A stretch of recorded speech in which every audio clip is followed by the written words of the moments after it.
On imagine d'aller voyager dans l'Est, on a plutôt tendance à parler de prendre le TGV, pas forcément une 4.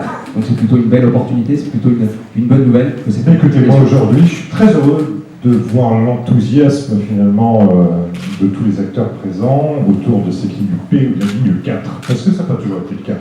Il a fallu séduire les indécis, encourager ceux qui en doutaient, convaincre les sceptiques, et je pense qu'on y arrive.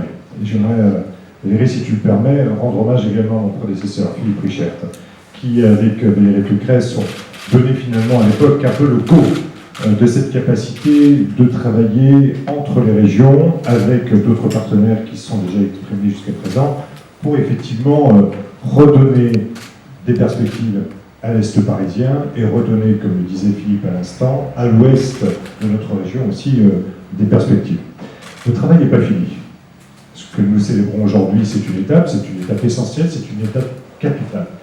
Mais notre objectif, mon objectif, notre objectif commun d'ailleurs, parce que dans tous les échanges que nous avons pu avoir, il a toujours été ainsi, c'est bien marqué, l'électrification de la ligne Paris 3.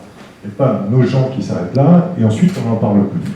L'objectif, c'est vraiment d'aller jusqu'à 3. Et ça répond à votre question. Ça répond à ces lignes du quotidien. Ça répond à la responsabilité que nous avons prise là aussi comme région, aujourd'hui, en devenant opérateur principal de cette ligne qui va jusqu'à Belfort et même jusqu'à Mulhouse, avec une régularité et de nouveaux horaires, avec de nouveaux tarifs, avec du nouveau matériel. Tout cela dans le cadre d'un accord que nous avons passé autant avec l'État qu'avec la SNCF, et une ligne qui devait être modernisée et qui doit répondre aujourd'hui à cette attente de nos concitoyens. Donc, nous sommes sur ce secteur de la région, effectivement, dans une perspective un petit peu de TER longue distance, comme nous le faisons d'ailleurs au nord, au sud et au centre de la région, et avec une modernisation extrêmement forte de notre matériel roulant.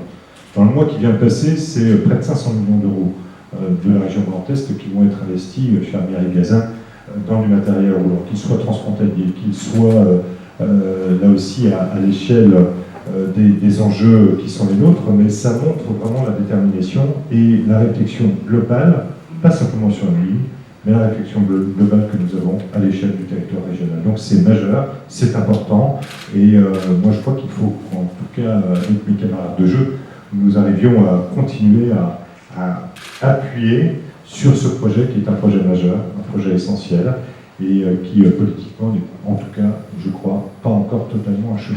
Cher Patrick Jeantet.